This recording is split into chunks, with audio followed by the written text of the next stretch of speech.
Alhamdulillah, subhanallah, inilah dia banyak orang yang beli mobil tapi lupa beli parkirannya.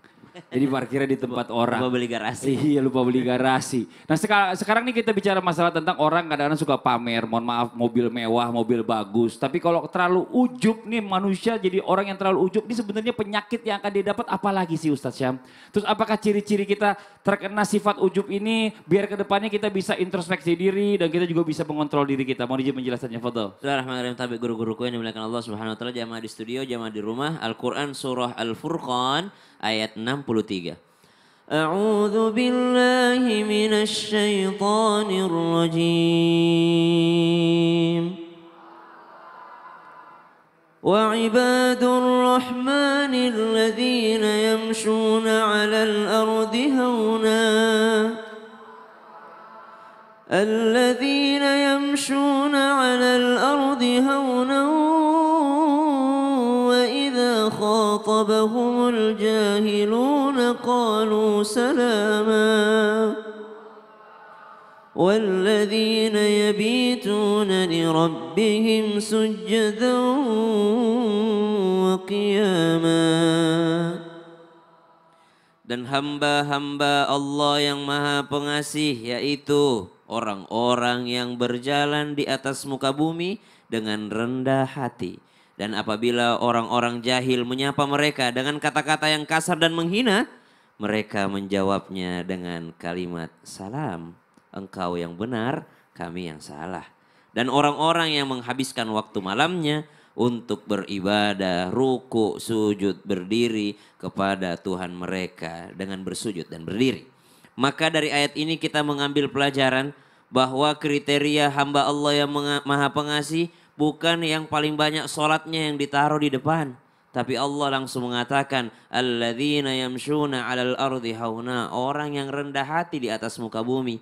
Baru kriteria yang kedua Allah katakan walladzina yabituna lirabbihim sujjada wa qiyama, orang yang di rumahnya banyak tahajudnya. Kenapa? Allah kasih di second ataupun di kriteria kedua baru orang yang banyak tahajudnya, karena banyak juga orang semakin banyak ibadahnya tapi semakin menyombongkan diri. Allah pengennya rendah hati dulu supaya apa? Supaya sebanyak apapun ibadahmu engkau tidak merasa diri lebih baik daripada orang lain.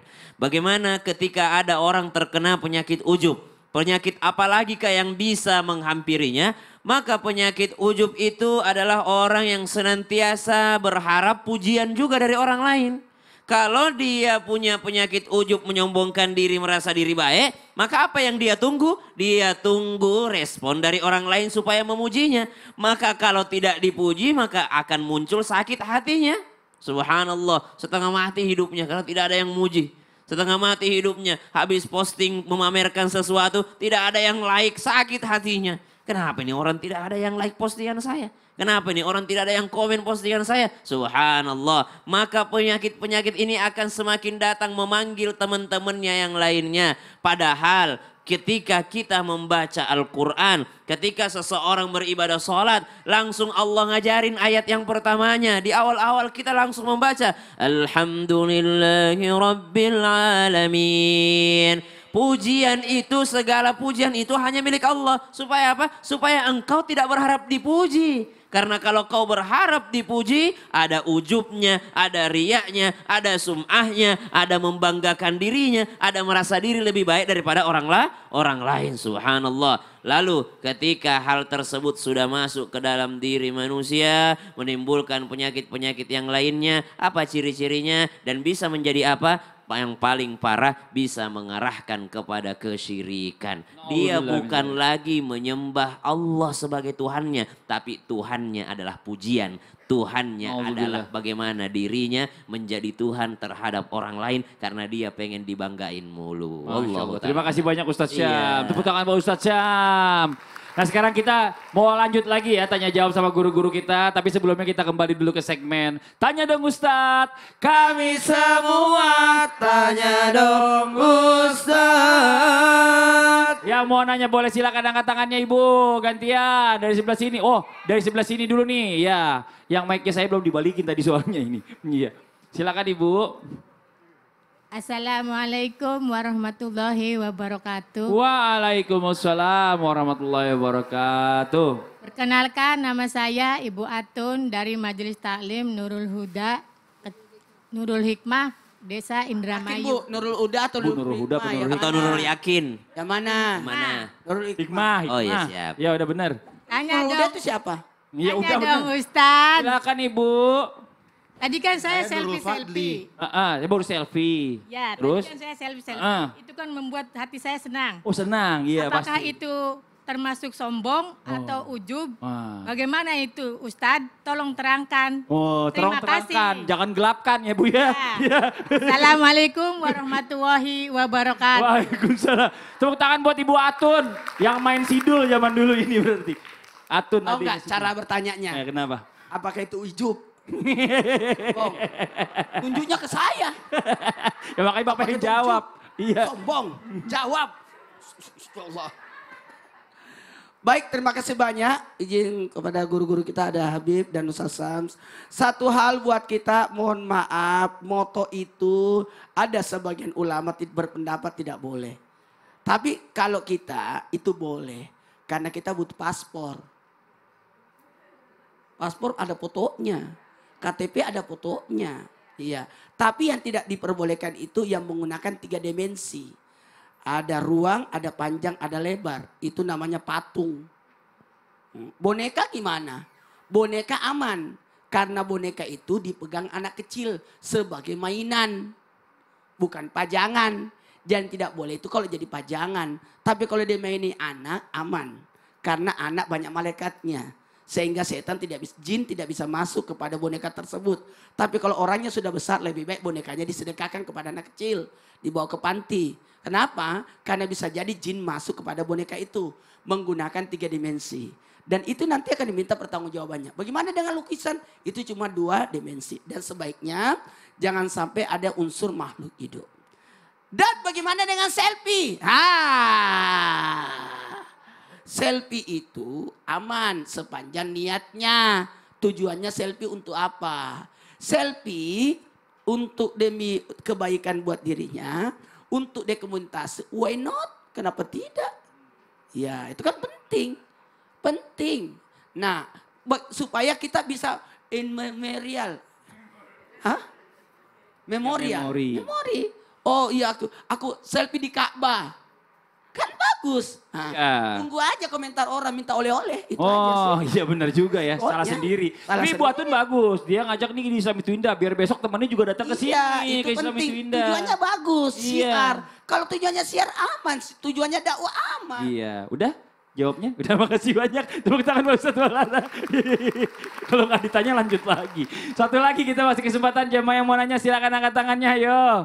Oi bapak-bapak gantian perwakilan. Iya boleh berdiri Pak. Iya. Ya, depan Pak kameranya Pak. Ya, siap. Assalamualaikum warahmatullahi wabarakatuh. Waalaikumsalam warahmatullahi wabarakatuh. Nama saya Khairuban dari Majelis Taklim Nurul Hikmah, Desa Sindangkerta, Kecamatan Lobener, Kabupaten Indramayu. Tepuk tangan buat Bapak ya, makasih. Assalamualaikum, tanya dong Pak Ustadz Iya, Habib silakan. Usman ya. Boleh Habib Usman. Subhanallah, Assalamualaikum Ustadz. Ya, Subhanallah. Mualim, Silakan, Pak. Mualim kabir ada Subhanallah. Jazakumullah khair. Apakah salah jika orang tua ingin membanggakan keberhasilan anaknya? Kalau bisa mengangkat derajat orang tua, bagaimana tuh Pak Ustadz Habib? Tapi boleh kan Bib kita sekali-kali ujub sedikit Bib. Ya terima kasih. Assalamualaikum Pak Habib. Waalaikumsalam warahmatullahi wabarakatuh. Tipis-tipis. Ustadz Habib, mau dijawab Ustadz Habib. Ya, silakan Bib. Akhirapun Mas Fadli, Ustaz Sam, Ustaz Maulana. Bismillahirrahmanirrahim. Allahumma salli ala sayyidina Muhammad wa ala ali sayyidina Muhammad. Ketika seorang orang tua, bapaknya ataupun ibunya pasti akan memiliki rasa bangga terhadap anaknya yang sukses dan anaknya yang berhasil dalam pekerjaannya, pendidikannya, dan lain sebagainya. Siapa orang tua yang tidak bangga terhadap anaknya? Tetapi memiliki sebuah cara. Islam mengajarkan ada yang namanya adabul insan. Adab kepada manusia. yang tertulis di dalam sebuah kitab karangan Al-Habib Utsman bin Abdullah bin Aqil bin Yahya, ada namanya kitab Adabul Insan. Dalam kitab ini menerangkan bahwasanya jangan sampai sikap ujub ataupun ria ataupun bisa jadi sum'ah ataupun bisa jadi sombong terhadap makhluknya Allah Subhanahu wa taala, manusia tersebut, bapaknya ataupun ibunya kepada orang lain. Jadi harus hati-hati. Misalkan kita punya anak kita tukang insinyur, misalkan, jangan teriak-teriakan. Ya kan? Cukup panggil keluarga kita, saudara kita, tetangga kita, terdekat kita, selamatan syukuran. Bersyukur alhamdulillah anaknya berhasil sukses lulus dalam sebuah pendidikan. Bentuk rasa syukur ini dijadikan sebuah apa? Sebuah doa ataupun sebuah acara ataupun sebuah apa bahasa kalau di kampung tuh? Syukuran ya? Ya, syukuran untuk apa? Untuk keberhasilan anak tersebut dan berharap berkah dan ridhonya Allah Subhanahu wa taala. Ini bentuk yang baik. Kalau misalkan seandainya dia teriak-teriak, dia berkata-kata atau kepada temannya, keluarga saudaranya, atau bahkan dia meremehkan temannya, keluarganya, saudaranya, berkata dengan kalimatnya, lihat anak saya berhasil sekolah, lulus kedokteran, lulus ini, lulus itu. Kamu, anak kamu mampu gak sekolah kedokteran? Inilah yang dikatakan bahwasanya dia sombong. Dan bahkan orang tersebut adalah manusia yang meremehkan orang lain dan berkata bahwasanya dia lebih hebat daripada dia atau lebih mampu daripada dia. Inilah yang dikatakan bahwasanya ujub, merendahkan kepada orang yang tidak mampu, tidak setara baginya. Dan ini yang berbahaya. Jangan sampai kita menjadi hamba Allah atau manusia ciptaan Allah atau makhluknya Allah menjadi makhluk yang hina, tergelincir karena uzub kita dan tercebur ke dalam nerakanya Allah Subhanahu wa taala. Oleh karena itu, boleh kita pamer boleh nih dengan ada satu tujuan. Misalkan tadi tuh ibu ada yang selfie atau dia berkata dengan kalimatnya tujuannya bagus. Tujuan yang pertama, kalau saya selfie, saya mengajak orang-orang nonton Islam itu indah. Ya kan? Tujuannya apa? Tujuannya adalah mengajak semua orang yang melihat postingannya agar nonton Islam itu indah atau nge-tag Islam itu indah, di-share lagi. Share kebaikan. Zaman sekarang zaman share, tapi share-nya share kebaikan.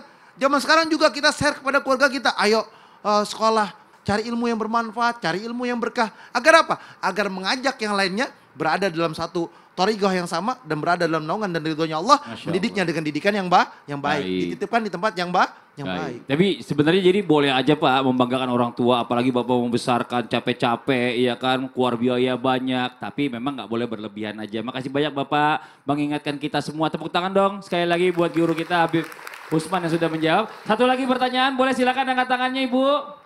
Yang di atas, ya silakan. Assalamualaikum warahmatullahi wabarakatuh. Waalaikumsalam warahmatullahi wabarakatuh. Nama saya Ibu Tati dari Majelis Taklim Nurul Hikmah Sindangkerta Indramayu. Tepuk tangan dong buat Ibu Tati. Bertanya dong Pak Ustadz ya. Ya.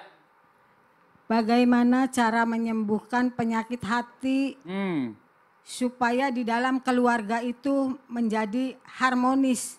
Sekian dan terima kasih. Waalaikumsalam warahmatullahi wabarakatuh. Waalaikumsalam warahmatullahi wabarakatuh. Ya jadi Masya Allah ya Ibu Tati ini pertanyaannya bagus banget. Jadi dia tuh pengennya tuh keluarganya tuh harmonis. Banyak orang mungkin suami istri ini mungkin kelihatannya di luar harmonis tapi di belakangnya enggak. Nanti bagaimana mau dijawab penjelasannya? Bismillahirrahmanirrahim. Tabe guru-guruku Abi Utsman, Ustaz Maulana, Mas Fadli, jamaah di studio, jamaah di rumah. Kita buka Al-Quran surah Al-An'am ayat 87 sampai 88. A'udzu billahi minasy syaithanir rajim.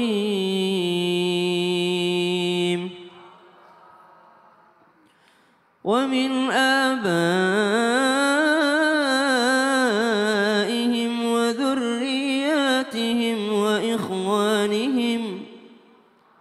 واجتبيناهم وهديناهم إلى صراط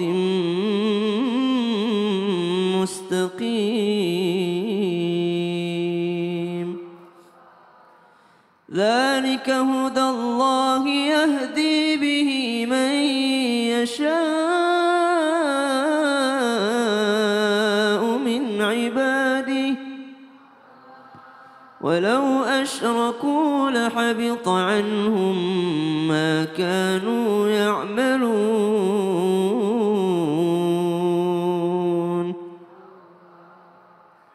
Dan kami lebihkan pula derajat sebagian daripada nenek moyang mereka, keturunan mereka dan saudara-saudara mereka, yaitu nabi-nabi Allah Subhanahu wa taala. Kami telah memiliki mereka menjadi nabi dan rasul. Kami memilih mereka dan mereka kami berikan petunjuk ke jalan yang lurus. Itulah petunjuk Allah. Dengan petunjuk itu dia memberikan kepada siapa saja di antara hamba-hambanya yang dia kehendaki.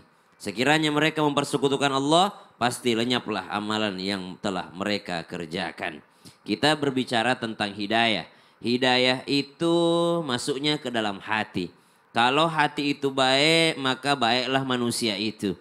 Nabi SAW mengingatkan kita, di dalam diri manusia ada segumpal daging, segumpal darah. Kalau itu baik, idza saluhat saluhal jasadu kullu. Baik semuanya. Tapi kalau itu sudah tidak baik, maka fasadal jasadu kullu. Maka rusaklah semua tubuhnya. Saya punya segenggam garam. Kalau saya taruh di dalam segelas air, maka air tersebut akan menjadi asin. Saya punya segenggam garam. Kalau saya taruh di atas danau, di air danau, apakah danaunya menjadi air laut? Tidak, tidak menjadi asin. Kenapa? Karena segelas tadi itulah hati. Kalau hatinya sempit, maka sedikit masalah bisa jadi terasa pahit sekali. Tapi kalau hatinya seluas danau, mau segenggam garamnya pun tidak akan menjadi asin. Maka perbaiki hati kita. Hati inilah yang menjadi tolak ukurnya manusia. Ketakwaan itu ada di dalam hati. Bagaimana caranya supaya hati yang baik menjadikan harmonis keluarga? Hati kita inilah yang menjadi penilai terbaik. Kalau suami punya kekurangan, maka berlapang dadalah hati kita memaafkannya. Kalau istri kita punya kekurangan, berlapang dadalah. Mari makan pakai lambung, jangan pakai nafsu. Orang pakai lambung itu apa yang ada di meja makan itu yang dia makan. Betul. Tapi orang yang makan pakai nafsu itu udah ada semua di dalam kulkasnya, masih nyari. Aduh nyemil apa ya malam ini ya? Aduh beli apa ya? Enak nih martabak malam ini. Itu makan pakai nafsu namanya. Nah, kalau udah makin tambah umur, makannya pakai otak. Oh beda lagi. Iya. Kenapa? Karena hitung tuh kalorinya berapa. Jangan sampai dia makan jadi penyakit buat dia akhirnya. Hati-hati katanya kalau sudah ke minimarket dan lihat komposisi. Oh berarti sudah berumur itu. Oh di sini aja. Tunggu dulu masih ada lagi. Apa lagi? Ada orang makan pakai obat. Oh gitu. Makan minum obat lagi. Buat jamaah di rumah jangan kemana-mana, tadi kita lanjut lagi ya. Kita masih akan menjawab pertanyaan-pertanyaan. Nah nanti berikutnya pertanyaan dari jamaah di rumah nih. Pokoknya jangan pindah channel, tetap di Islam Itu Indah. Jamaah. Yeay. Oh jamaah. Yeay. Alhamdulillah. Ilah.